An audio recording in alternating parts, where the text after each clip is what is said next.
Hello everyone, Clay Critic of the horror franchise back at it with another Halloween the Game video. So I literally just thought about doing another breakdown video because I feel like I didn't cover everything. So I want to go back and kind of go a little bit more in depth with everything because like I said before, there's a whole lot to cover with the gameplay mechanics of Halloween, the game that's coming out. So, and I just kind of want to show off some screenshots while I'm at it. So, there's nothing too crazy about it. I have a list this time, so let's just go ahead and get right into it. Obviously, traditional asymmetrical horror game coming out.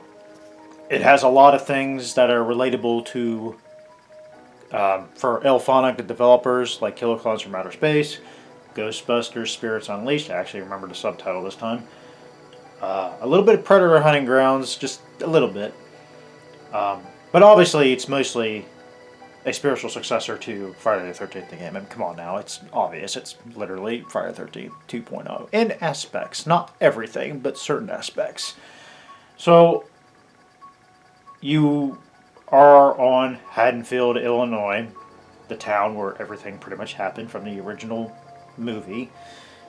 You have your traditional map that you can look at. You even have a mini map on the top right of your screen.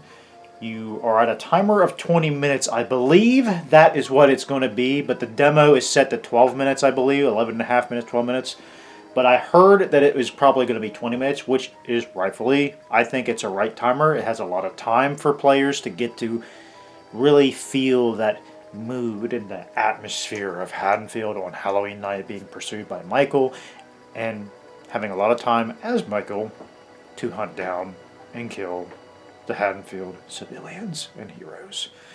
Speaking as Michael, let's go ahead and get right into him. Obviously, Michael has a set of abilities. Obviously, Shape Jump is the most prominent one.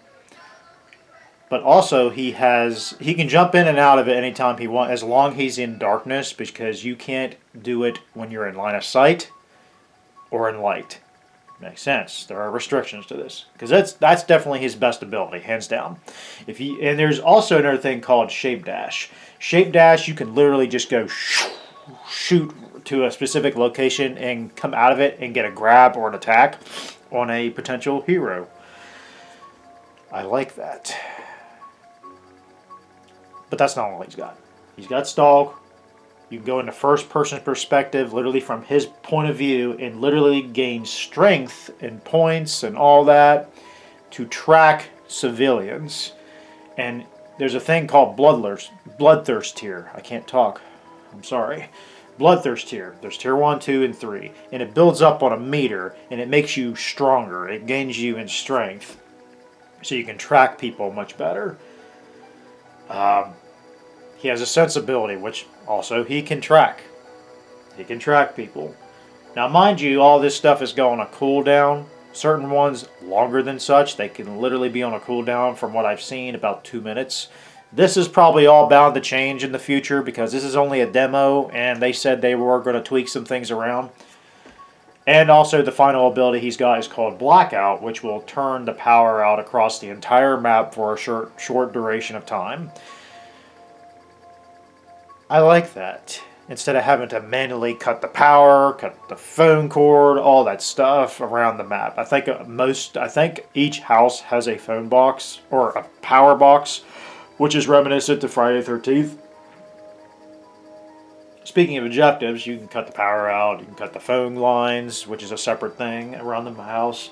He can hide in closets. I've always theorized that, and I'm glad they implemented that, especially when you're in Shape Jump and you're in light and you can't find a place to get in there to get your target.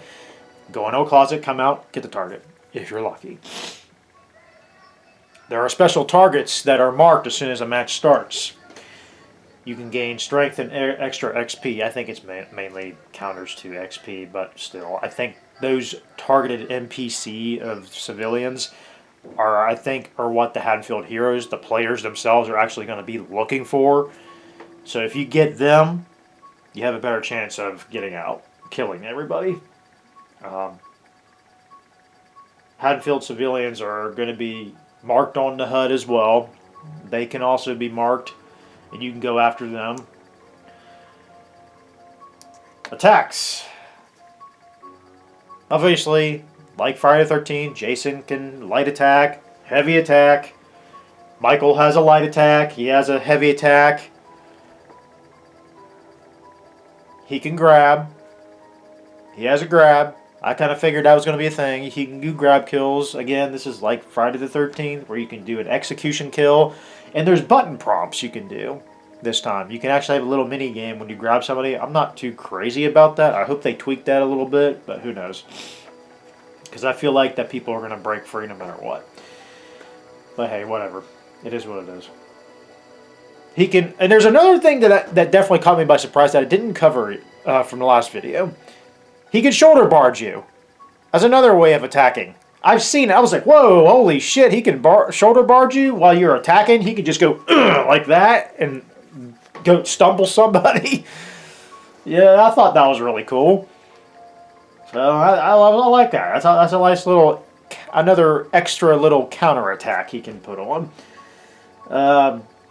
Obviously, he can do grab kills. He can do environmental kills. From what I've seen, they looked really cool. Not as grotesque and gory as Friday the 13th. I mean, Jason is more power. He's much more aggressive and deadly than compared to Michael, because Michael's more methodical and patient. Jason's like, I'm going to kill you, whoever's in front of me. So, whatever. Weapons, baby. Weapons, weapons, weapons. Michael has a variety of weapons he can grab. I haven't seen everything, but from what I've seen, it put a smile on my face. Obviously, he has a traditional kitchen knife. He can use an axe. I've seen that already. And another, I think he uses a hatchet as well. He can use a pitchfork and a pickaxe. I'm happy. I've seen a video today where he can literally take the pitchfork, throw at somebody. I'm like, oh my god, that's going to be so cool. But I've also seen how janky that can be, because it's literally, it looked like a straight shot throw, but it went over. And I'm like, okay, that, whatever. There's some jankiness to the demo. I hope they get all that fixed. We still have about 5.5 months left. Almost 5 months as of now.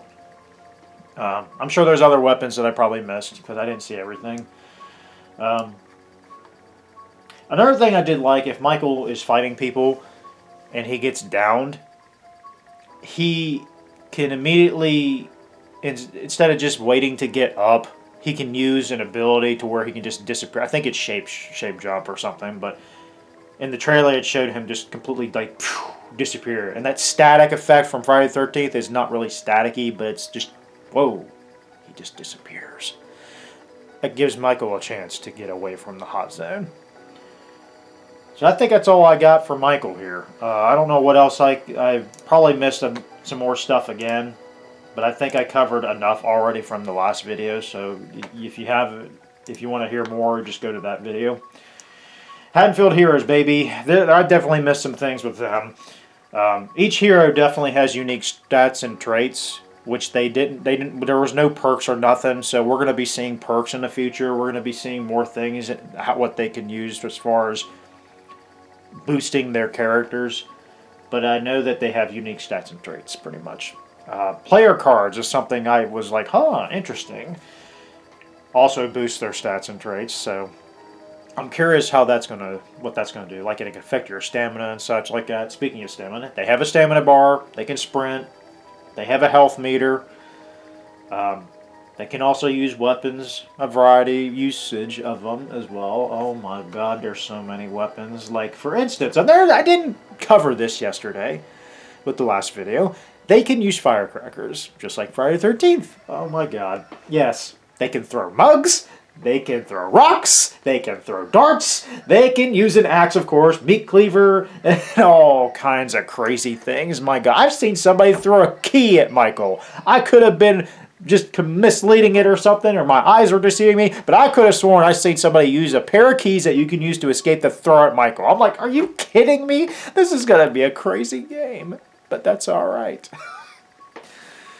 Oh, God. The survivors are going to be funny, I'm telling you. Obviously, I said this yesterday, you can drink beer, you can drink soda pop. I think the beer, I don't know what the hell the beer is really going to do for you. I don't know. It shouldn't give you a boost. But that's just me being realistic. nitpicking. Soda pop gives you a boost of stamina. I know that for a fact. Obviously, you can use padlock keys, bolt cutters, things like that to get to a car. You can unlock a basement to get out of some sort. Back gates, like an exit gate. And obviously, cars, or not cars. You can escape with a freaking... Well, I don't think you can escape with a bike unless there's an exit gate that's already open.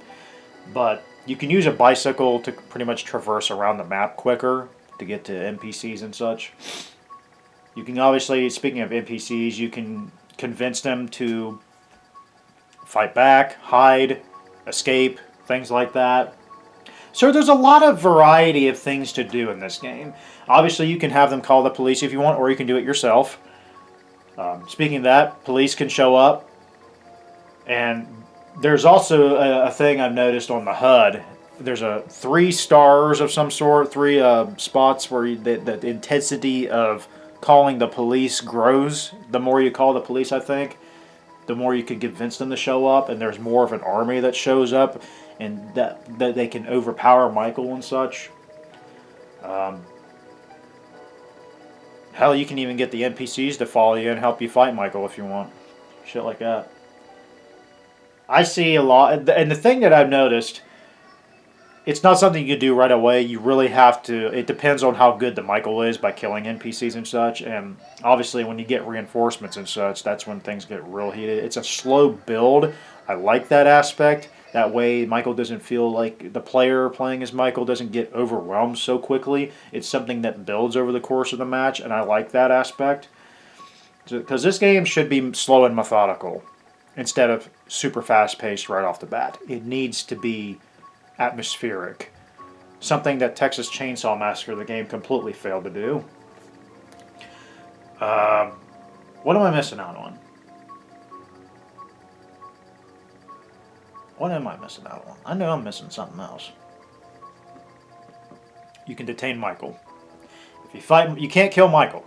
You can knock him down. He has that. He's got that iconic sit-up animation. There are skill checks you can do for certain minigame things like that, or convincing NPCs, killing people with Michael. But I hope they kind of tweaked that a little bit. Calling the cops, shit like that. You can turn the power back on. You can reconnect the phone lines, I think. Other than that, I think I pretty much covered everything. Oh, I forgot to mention. If you die, if 2 people die, they can come back as a deputy or Loomis. We've already covered that yesterday, but I'm going to go ahead and bring it in here again. And Loomis starts... Oh, you can find pocket knives, by the way. See, this is why I haven't wrote everything. I suck. I'm sorry. I'm trash at this thing. Yeah, you can use pocket knives. Something the Friday the 13th had it once again. See, there's things about Friday the 13th that carried over into this, just expanded far more than ever. Picture it this way. If Friday the 13th the game was still around, it'd be like Halloween today. I can guarantee you that. So I'm glad Halloween's getting the treatment like this. This is something I've always wanted. I've always wanted a Halloween game that's like Friday the 13th, but just more to it.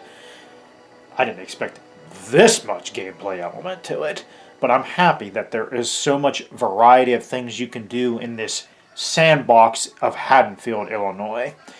And I like that a lot. That gives players more incentive to do different things. There's more to do, more variety of escape. There's more strategizing, how to either convince people to just escape. You can have them follow you. You can fight back with Michael if you want to, whenever you want. And I like the fact that Michael has the ability, because Jason was limited with the shift ability and the morph to go around the map because they all have a super cooldown. Shape jump doesn't really have much of a cooldown. You can go whenever you want. Like I said, there are restrictions. Light, line of sight, shit like that. And there are vehicles and houses. You can go around bushes and just kind of get out of line of sight so you can try to get a leg up on them. Michael is not very fast. Obviously, he can walk traditionally. He can speed walk. I was hoping they would show that because all I've seen him was just do his traditional slow walk. Like Jason, the other Jasons that have speed walk instead of no running. It's like that. But really, it's all about strategizing to get ahead of a survivor that's running a certain direction or whatever. But we'll just see how things go with that. I do see some things that I'm a little concerned about when it comes to bullying Michael. Still, I've already seen it. And I knew that it was going to be a thing no matter what. People are still going to find a way to bully the killer. They always do. And they wonder why games die. Fuck all of you. But anyways. What else do I have to say? I don't know. What else do I have? I don't have anything else. Let's go ahead and take a look at these pictures real quick. Because I did some screenshots and such that you've already have seen through the course of this video. Obviously, we got Michael here showing off that axe. I like this shot a lot. I actually have it my lock screen on my laptop, by the way. I like it a lot. It's really cool. We have Marcus Navarro. I'm still doing that, by the way. I love it. I like to make fun of people's names sometimes. I like this shot. I like this. We got Thomas Armitage, whatever the hell his last name's pronounced. I like Thomas. He seems like the group leader. And we got Jennifer over here. I forgot her freaking last name. God damn it. I'm horrible. Jennifer. Is it Taylor? Now I have to look up her name. I'm sorry, guys. I get really Aarons. Jennifer Aarons.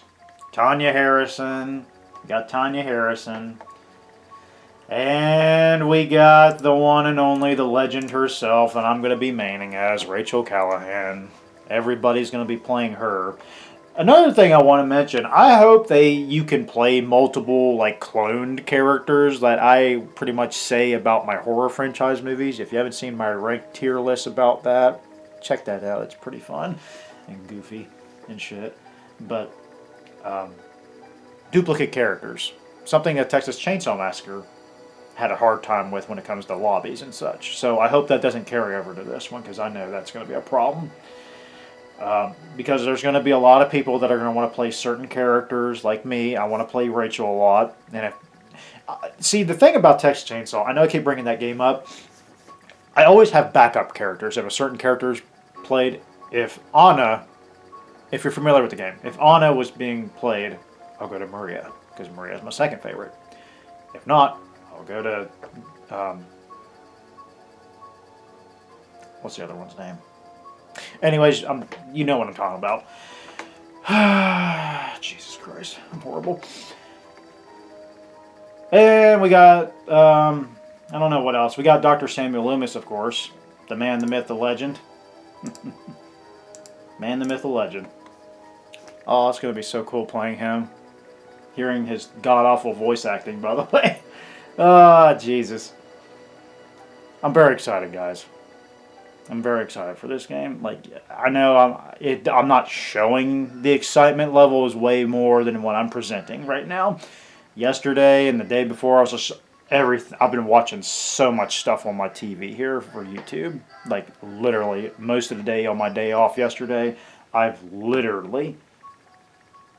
most of it was just watching all this gameplay stuff going on. So today's Saturday. Today's going to be where they're Ilphonic and all of them. John Carpenter's going to be on virtually at the PAX East thing. And as of today, I don't know when I'm going to post this video. Like I said, I got to work a lot the next few days. So I just figured I'd get a head start before I have to get ready to work here in a few. But no, I just felt like I wanted to make a part 2 of this multiplayer overview, because I felt like in the last video I kind of missed out on a few things, and I just want to go more thorough and kind of retread on other things I've already broke down before. And I'm sure I'm still missing out on things. There's still more things to come. We still got a lot of things that are coming out soon, and this is only the multiplayer aspect of the game.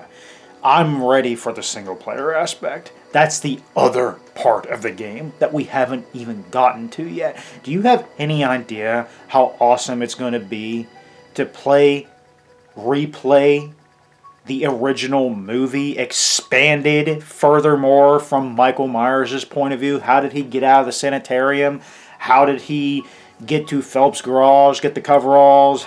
How did he get to the hardware store, get the mask, the rope, a couple of knives? You know what I'm talking about. Shit like that. How he methodically gets to plan and all that. I hope to God that Lori's in. I'm sure Lori's going to be, but like Annie, Linda, Bob, Tommy, Lindsay, even Marion Chambers, man.